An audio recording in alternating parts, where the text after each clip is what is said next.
తెలంగాణ రాజకీయాల్లో సాగునీటి మంటలు మళ్లీ భగ్గుమన్నాయి.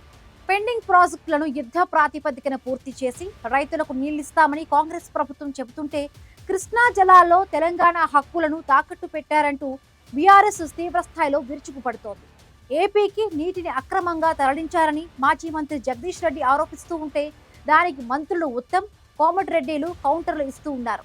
పోతిరెడ్డిపాడు నుండి నాగార్జున సాగర్ వరకు పెండింగ్ ప్రాజెక్టుల నుండి రైతుల పంటల వరకు తెలంగాణలో నీటి లెక్కల వెనుక అసలు రాజకీయం ఏంటి? ఈ స్టోరీలో తెలుసుకుందాం. తెలంగాణలో సాగునీటి ప్రాజెక్టుల అంశం మరోసారి ప్రధాన రాజకీయ అస్త్రంగా మారింది. గత ప్రభుత్వంలో పెండింగ్లో పడిన ప్రాజెక్టులు అన్నింటినీ రాబోయే 2-3 కాలంలో పూర్తి చేసి రైతులకు సాగునీరు అందిస్తామని కాంగ్రెస్ సర్కార్ గట్టిగా చెబుతుంది. ఉమ్మడి మహబూబ్ నగర్, నల్గొండ జిల్లాల్లోని కల్వకుర్తి, నెట్టెంపాడు, భీమా, కోయల్ సాగర్, పాలమూరు రంగారెడ్డి ఎత్తిపోతల పథకాలతో పాటు ఇతర పెండింగ్ పనులపై మంత్రులు ఉత్తమ్ కుమార్ రెడ్డి, కోమటిరెడ్డి వెంకటరెడ్డి ప్రత్యేక దృష్టి సారించారు. మరోవైపు కృష్ణా జలాల్లో తెలంగాణకు న్యాయబద్ధంగా రావాల్సిన 763 టీఎంసీల వాటాను కృష్ణా వాటర్ డిస్ట్రిబ్యూట్ ట్రిబ్యునల్ ముందు బలంగా వినిపిస్తున్నామని ప్రభుత్వం స్పష్టం చేస్తుంది. నదీ జలాల్లో తెలంగాణ హక్కులను ఎట్టి పరిస్థితుల్లోనూ వదులుకునే ప్రసక్తే లేదని, ప్రాజెక్టులను పరుగులు పెట్టించి ఆయుకట్టుకు నీరు అందించడమే తమ లక్ష్యమని మంత్రులు వివరిస్తున్నారు.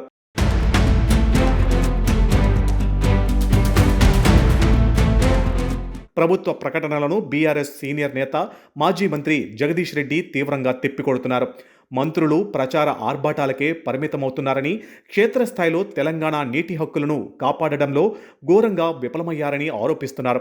శ్రీశైలం ప్రాజెక్టు బ్యాక్ వాటర్ నుంచి పోతిరెడ్డిపాడు హెడ్ రెగ్యులేటర్ ద్వారా ఏపీకి భారీ ఎత్తున నీటి మళ్లింపు జరుగుతున్నా ప్రభుత్వం నిమ్మకు నీరెత్తినట్లు వ్యవహరిస్తుందని ధ్వజమెత్తారు. ఇప్పటికే దాదాపు 140 టీఎంసీల నీటిని తరలించారని సంచలన ఆరోపణలు చేశారు. శ్రీశైలం, నాగార్జున సాగర్ జలాశయాలు పూర్తి స్థాయిలో నిండిన తర్వాతే మిగులు జలాలను తీసుకువెళ్లాల్సి ఉండగా, నిబంధనలకు విరుద్ధంగా తెలంగాణ ప్రయోజనాలకు గండి కొడుతున్నారని జగదీష్ రెడ్డి మండిపడ్డారు.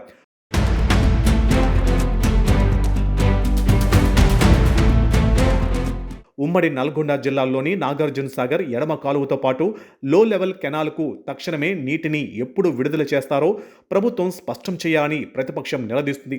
గత బీఆర్ఎస్ హయాంలో పంటలకు నిరంతరం సాగునీరు అందించామని చెబుతున్న గులాబీ నేతలు ప్రస్తుత కాంగ్రెస్ పాలనలో రైతులకు యూరియా కొరత, అస్తవ్యస్త విద్యుత్ సరఫరా, ధాన్యం కొనుగోళ్లలో జాప్యం వంటి సమస్యలు వెంటాడుతున్నాయని విమర్శిస్తున్నారు. ఇది కేవలం 2 రాష్ట్రాల మధ్య నీటి పంపకాల సమస్య మాత్రమే కాదని, రైతుల పంటలు, ప్రాజెక్టుల ఆయకట్టు భవిష్యత్తు, ప్రభుత్వ పాలనా సమర్థతపై జరుగుతున్న రాజకీయ సమరమని విశ్లేషకులు భావిస్తున్నారు.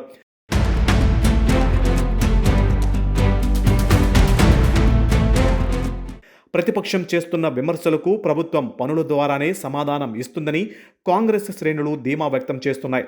పెండింగ్ ప్రాజెక్టులకు అవసరమైన నిధుల సమీకరణ, కేంద్రం నుంచి రావాల్సిన అనుమతుల ప్రక్రియను వేగవంతం చేశామని చెబుతున్నారు.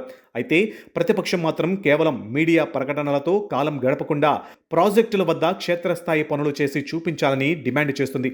763 టీఎంసీల తెలంగాణ వాటా ఒకవైపు, పోతిరెడ్డిపాడు మళ్లింపుల రచ్చ మరోవైపు, సాగర్ ఆయుకట్టు రైతుల డిమాండ్లు ఇంకోవైపు పెరసి కృష్ణా బేసిన్లో ప్రతి నీటి బొట్టు రాజకీయ వివాదానికి కేంద్ర బిందువుగా మారింది.